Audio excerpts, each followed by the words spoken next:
El miércoles, a mitad de la semana, la recibimos ya después de su presentación y la saludamos a ella. ¿Cómo le va? Antonella Sánchez Maltese, ¿cómo estás? ¿Por qué?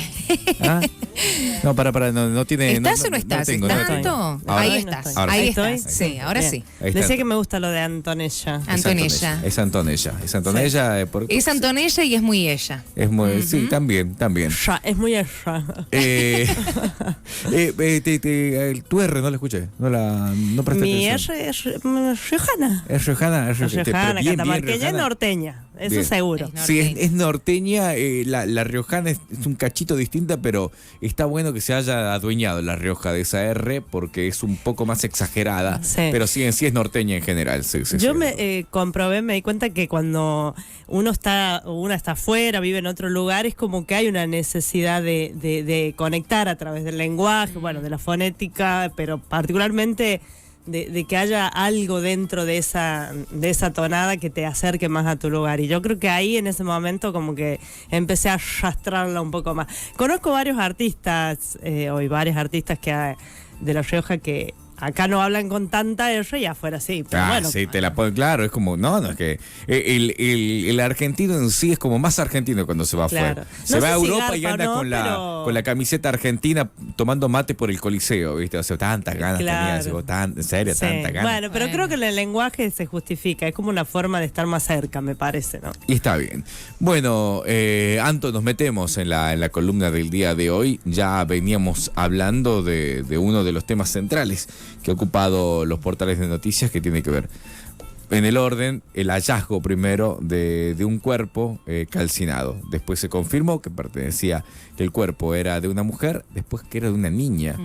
Y después se pudo confirmar la identidad y presuntamente qué habría pasado con cómo se llegó a la muerte de esta menor de 12 años. 14 años. Sí, años. sí, 14 el femicidio de Tiara. Bien como lo describías, Andrés, fue como un lapso muy corto de tiempo, 10, 12 días, entre los que sucede esta secuencia que vos describís, este cuerpo que aparece en la zona de Vargas, aquí en La Rioja, en la zona norte de la ciudad capital, y que después finalmente con el correr de los días se llega finalmente a identificarla, aunque la justicia habla de esperar algunos datos todavía que son básicamente los datos de ADN que se tendrían que enviar a otra provincia, que se tendrían que enviar a Salta para hacer ese estudio y confirmar sin ningún margen de error que estamos hablando de Tiara Carrasco Bayón, que como decíamos finalmente se confirma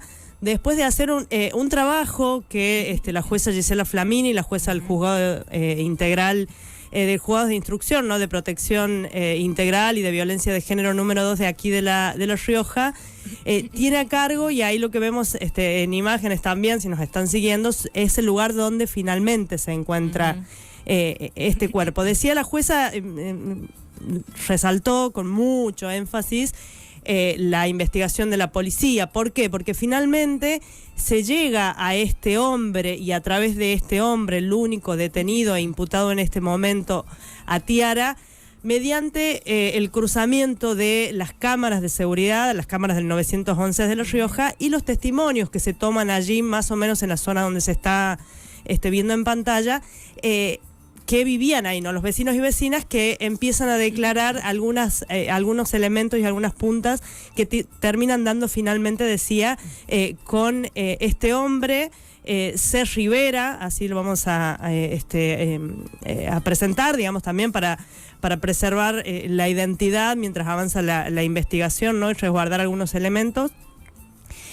Y de ahí, ¿cómo se llega a ella? Bueno, la jueza Flamini dio muchos detalles a través de un video difundido en la justicia, que también generó un poco de polémica por algunos términos que utilizó la jueza. Ahora ahí nos metemos un poco en eso. Pero aquí ella cuenta cómo, recorriendo cuadro por cuadro de esas imágenes, se llega a determinar que ese hombre que está ahí ya en pantalla, esa es la foto que difundió la policía, la División de Homicidios e Investigaciones, que este hombre llega a ese lugar en ese día, en esa fecha y a esa hora, a este lugar, que llega en una moto, que baja con un bulto, que lo deja, que se retira del lugar, hora después vuelve, se produce el incendio, todo esto se ve en las cámaras de seguridad en la hora de la madrugada, estamos hablando del 22 de septiembre, 22-23 de septiembre, y que a partir de ahí se rebobina para atrás. ¿De dónde llegaba esa moto? Esa moto en la que este hombre deja, en ese momento, se traslada y deja ese bulto, así lo describe la jueza cuando hace la descripción de lo que ven en esa secuencia, ¿no? En esas imágenes. Y de ahí se empieza a conectar la identidad para atrás. ¿Por qué? ¿De dónde venía esa moto? Esa moto venía de San Nicolás de Bari, más o menos esa zona, relata la jueza Flamini. ¿Qué había hecho antes esa moto? Esa moto antes, con un carro que trasladaba, se lo ve con una menor, digamos, que es lo que empiezan a conectar, en un domicilio en la calle Narbona, y que a partir de ahí, después el hombre ingresa a ese lugar y ya sale con en la moto, sale con este bulto que finalmente lleva. Bueno, esto que describe la jueza sí se trataría finalmente del cuerpo de esta niña de 14 años, que ya sabemos, bueno, en las noticias los días previos lo confirmaban, ¿no? Había sido arrojado a ese lugar y calcinado. Ahora bien, toda la investigación viene después. ¿Quién era este hombre que finalmente llega a la comisaría? Después dice que él había tenido una discusión con la menor de 14 años días antes, una semana antes, y a partir de ahí se determina, bueno, que se trataba de esta persona que ahora está detenida. ¿Qué se sabe de esta persona? Bueno, la verdad que si bien hay como mucha prudencia en toda la información que se está dando respecto de lo que acontece en torno, ¿no?, a esta detención, para tener como más certezas, este hombre de apellido Rivera sería, mejor dicho, la persona que ya casi está confirmado que podría haber cometido este femicidio, es un pastor que tenía un contacto previo con la víctima y no reciente, sino desde hacía un tiempo. Este hombre tiene la defensa de la justicia, la defensa oficial de la justicia, y por el lado de la familia, puntualmente de la madre, ya hay una querella particular. Nosotros charlamos con la doctora María Perovich, que es la abogada la que está siguiendo esta causa, y bueno, un poco aclarar algunos elementos en torno a este hombre, que la verdad que poco se habló de quién fue el autor del femicidio. Creo que lamentablemente la noticia se centró más en la familia, ¿no? En quién es la madre, qué hizo la madre, dónde estaba la madre, por qué no habla la madre. Después se conocieron también declaraciones del padre. El padre también salió a hablar en algunos medios, en declaraciones con algunos colegas, contando un poco cuál era la relación que tenía con esta niña, y a partir de ahí se puede empezar a conocer por qué no la buscaron también, que fue algo que se le... Anto, discúlpame, Sí. ¿la niña vivía con él? A ver, lo que describen sin meternos tanto, ¿no?, en el vínculo familiar, que creo que... Te lo pregunto porque es lo que circula, ¿no? Dentro de la investigación es lo que se habla. Che, pero vivía con él... No, en realidad lo que pasa es que se pregunta el mundo, digamos, fuera de la investigación, es ¿por qué no había denuncia? Claro, o sea, por ¿por qué eso, había por eso. desaparecido? ¿Por qué no estaba en casa y no había un reclamo hacia No las había autoridades? denuncia de paradero. De paradero. Eso Sí. es lo que por lo menos lo que me llama la atención a mí. Después ya será una cuestión más de investigación dentro de qué pasaba en el seno familiar. Pero me llama la atención de que no haya sido denunciada la buscaban, desaparición, de que haya pasado tanto tiempo y que no haya denuncia local de una persona desaparecida. Sí, bueno, creo que sí es importante señalar esto un poco para que se entienda el contexto y por qué no había denuncia, como vos bien decís, Andrés. La niña iba entre la casa de la madre y del padre, también entre la casa de una hermana que vive en un paraje en la zona de la Ruta 5, camino a la Ruta 5, que según el padre refiere es Las Latas, hasta ahí se trasladaba. Entonces por ahí no existía, según lo que cuenta el padre, una referencia puntual de a veces estaba con la madre, a veces estaba con el padre. Fijo. Entonces esto hizo que uno y otro pensaran que estaba o con él o con ella, Claro. y por eso quizás en esos días, esto es lo que cuenta un poco el padre en las declaraciones con otros colegas, no se había profundizado o en hacer una denuncia formal de Tiara Claro, no está claro. desaparecida. Esto hace un poco que recorría, ¿no?, algunas casas. Esto en torno a la denuncia puntualmente. Bien. Ahora, en torno a esta persona, decía, es la investigación por lo menos en la que insiste la familia o la que va a insistir la abogada, que nos confirmaba que si bien, bueno, están conformes con toda la actuación que fue bastante rápida de la policía y de la justicia, Sí. entienden que no es la única persona, que no es el único responsable de este hecho.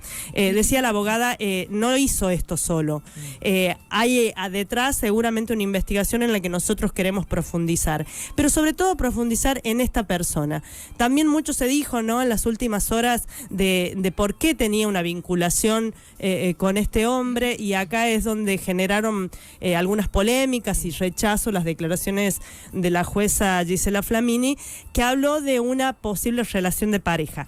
La jueza cuenta en este video que se difundió a través de prensa de la justicia de La Rioja que este hombre queda imputado por homicidio con el agravante del inciso 11 del artículo 80, que habla de la violencia por razones de género, lo que se conoce como femicidio, ¿no? Sí. Y también un posible agravante, y acá es donde hace algunas declaraciones la jueza Flamini, de otro inciso que prevé este artículo, y es cuando existiera una relación de pareja. Puntualmente, la jueza Flamini dice que si se llegara a comprobar también que el sospechoso y posible autor del hecho y la posible víctima eran pareja, se le agregaría también el agravante del inciso 1 del artículo 80 del Código Penal, que es el que decimos cuando hubiera de antemano una relación de pareja. A ver, estamos de pareja. Esto dice el Código Penal, ¿no?, en su inciso 1. Cuando la jueza hace esta relación y dice, en caso de comprobarse que existiera una relación de pareja entre el sospechoso, Rivera, y la víctima, Tiara, se le podría agregar este agravante. Ahora, estamos hablando de una niña de 14 años y una persona de 43. Después la jueza creo que hizo algunas aclaraciones, la verdad que no por lo menos de manera oficial, pero acá el cuestionamiento surge, ¿cómo podría hablarse de una relación de pareja? Ahora explicamos también un poco qué dice el Código Penal respecto del llamado consentimiento que hay en el tema de las edades, cuando estamos hablando de una niña que probablemente podría haber estado en una situación de vulnerabilidad familiar. La abogada María Perovich nos confirmó que había actuaciones en niñez y adolescencia por, seguramente la tenencia. El padre contó algunas cosas respecto de la tenencia, que había estado con un hermano, Tiara también. Dijo, hay actuaciones, la abogada, vamos a pedirlas, que el juzgado las pida para también desentrañar un poco cuál era el contexto familiar de Tiara.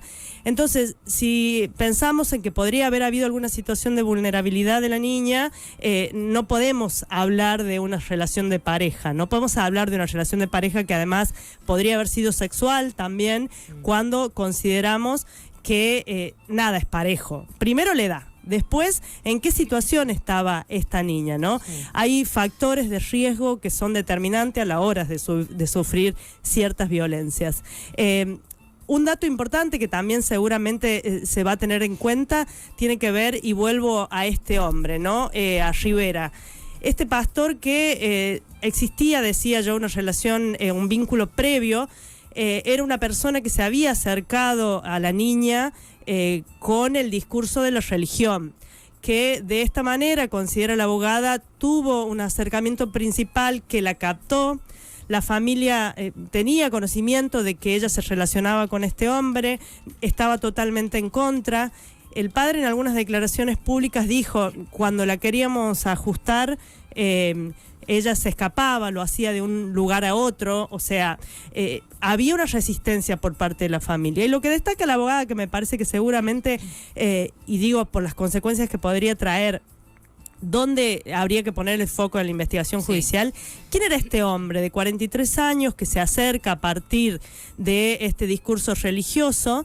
Y que, según nos adelantaba la abogada, no es la única persona con la que lo habría hecho. Es decir, atrás habría una forma de operar de esta persona que a través de la religión, y entendemos, no conocemos muchos ¿cómo detalles. llega la niña a tener un vínculo con él, no? Bueno, a través de este discurso religioso, vamos a decir, ¿no? De esta vinculación. Bueno, ahí estamos hablando sin dudas también de la vulnerabilidad, ¿no? Todo está en investigación, pero digo, a ver cómo se encontraba esa niña para llegar a tener un vínculo con esta persona, entrando desde ese lado, ¿no? De lo religioso, capaz que del acompañamiento, de yo te voy a proteger, de...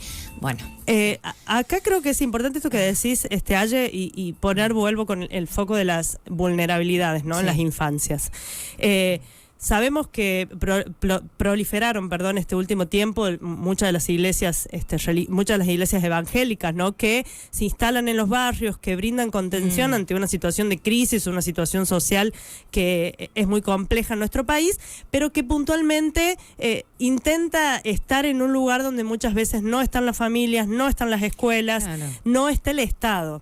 Yo creo que acá puntualmente hay algunas preguntas que seguramente la jueza va a seguir o podría incluir dentro de su investigación, que también habla de la responsabilidad del Estado. Y con esto cerramos. El padre señalaba que hubo un intento de parte de él y de alguien más de la familia de hacer una denuncia en la comisaría cuarta con los chats que probaban que la niña tenía un vínculo con este hombre y que en la comisaría no se tomó esta denuncia. Bueno, están también las... O sea, ¿intentaron hacer la denuncia y no se tomó la denuncia? Esto es lo que dijo el padre públicamente. ¿O tenían la intención de realizarla y nunca se llegaron? Lo que dice el padre en declaraciones, algunos colegas, no le quiero pifiar, me parece que es en Radio Fénix, que dice que intentaron hacer la denuncia y que llevaron el celular, que no se veía muy clara la imagen y que la desestimaron. Esto dice el padre. En la comisaría cuarta, que entiendo que, bueno, también tendrán que responder si es que existió ahí una intención de denunciar. Y finalmente, decía la abogada, una vez probado el contexto en el que sucedió, seguramente va a haber más víctimas, pero no de femicidio, pero sí de abusos, porque este hombre aparentemente actuaba así de manera diaria. Captaba personas vulnerables y las enredaba con una falsa contención porque tenía un propósito. En el caso de Tiara fue el femicidio. Vamos a seguir el tema y yo insisto, me parece socialmente leí cosas espantosas en las redes sociales apuntando contra la familia, pero puntualmente contra la madre. Curiosamente no generó la misma reacción cuando habló el padre, ¿no? Digamos, generó más empatía que la madre, y hoy todo el mundo está esperando que hable la madre cuando en realidad tiene que hablar la justicia, tiene que hablar este hombre que todavía no declaró y todavía no están las pruebas de ADN que confirmarían sin margen de error que se trata de Tiara, este cuerpo hace 10 días encontrado aquí en La Rioja Capital. No, bueno, en este caso coincido, Anto, con esto que en las redes sociales apuntan directamente a la mamá, ¿no? De la jovencita, de la menor, preguntándose dónde estaba ella, por qué no actuó, por qué la dejó, digamos, a la vera de nadie. O sea, todo apunta a ella y yo coincido de que tiene que apuntar a la persona que está, en este caso, en investigación, ¿no? Hablemos de esto, claro. Hablemos de los pastores, que no es el único, no es un caso aislado, ya hubo otros casos de abusos sexuales de pastores aquí en La Rioja. Hablemos de esto. Y hablemos también... Atrás, ¿no? Esto que vos dijiste, mira, lamentablemente Tiara terminó calcinada y muerta, ¿no? Una jovencita de 14 años. Pero atrás de ella, ¿cuántas? O sea, la verdad que es muy triste imaginárselo y no podés... Uno no puede entender cómo pueden actuar de esta manera, ¿no? O sea, cómo llegan a través de una contención, entre comillas, y terminan con cosas terribles. Sí, creo que como sociedad tenemos, y como justicia, ni hablar, que será el camino que va a seguir la justicia o no, entendemos, es poner el foco en quién cometió este femicidio. Pero ¿qué hay detrás de este femicidio? No es algo aislado. Entonces, que sigamos hablando de la responsabilidad de la familia. Sabemos que había una situación compleja probablemente en la familia. A ver, cada y familia es un mundo, ¿no? Es como se dice. Uno a veces también se pregunta, pero tenía 14 años y si bien ella no tenía un lugar fijo donde se quedaba y vivía, por decirlo de alguna manera, que vos le comentabas, estaba en la casa de la madre, de una hermana, del papá. Pero un mensaje entre la familia, está Tiara ahí, viste, esas cosas que vos decís, y cada familia es un mundo, pueden tener problemas, capaz que no tienen una buena relación entre los padres, pero no hubo una consulta, dónde está, dónde anda. O sea, esas cosas a mí me preocupan. Seguro el padre existió, esa comunicación. O sea, pero al existir esto de que iba y venía... cada uno pensó lo contrario. Se mandaban mensajes por ahí, bueno, digo, una comunicación que ahí los dos coinciden en que fue un poco enredada a la hora de saber dónde estaba la niña. Pero quiero decir algo que me parece muy interesante. Según UNICEF, en un estudio que habla sobre las violencias sexuales particularmente, aclara que la sola presencia o ausencia de factores de riesgo por sí mismo no determinan que una persona sufra o no un acto violento. Es decir, que haya existido una situación de vulnerabilidad de esta niña no significa que necesariamente su destino tenía que ser este. Obvio, Sucedió por esto supuesto. porque hay una violencia estructural que, como lo estamos contando y escribiendo, en este caso capta a las niñas, particularmente a las niñas, y que termina con una situación de femicidio, como es el caso de Tiara. Entonces, no pongamos tanto el foco en las violencias y también en las familias, y pensemos en las violencias que hay en torno a las situaciones de vulnerabilidad y la responsabilidad de todos, del Estado y de la sociedad. Por eso yo decía, la verdad que tanto como el femicidio me dolió ver que como sociedad estamos todos un poco rotos, ¿no? Si estamos buscando a la madre o al padre para apuntarlos. Apuntarlos, claro, para pegarles a ellos. Exactamente, y sobre todo porque sabemos que había una situación compleja con el padre también, digamos, con la relación que había a la hora de cómo se criaba, ¿no, Tiara? Pero no es la intención meternos en ese foco. Sí. Pero sí, curiosamente, todos los dardos en las redes y de una manera feroz y espantosa están apuntando a la madre, ¿no? Sí. Anto, gracias por esta columna, y seguramente vamos a ir conociendo más detalles con el transcurso de los días, de las semanas, de esta investigación y de este lamentable hecho que tenemos que estar contando en esta columna. Gracias, Anto. A ustedes. Antonella Sánchez Maltese, nuestra compañera, este miércoles, en la mitad de la semana, con un tema, la verdad, que nos toca y nos duele a todos, y que está en investigación. Seguramente vamos a ir conociendo detalles. Tenemos que separar rapidísimo, todavía queda mucho para comentar, así que no se muevan. La audiencia se renueva, así que te hablamos a vos, oyente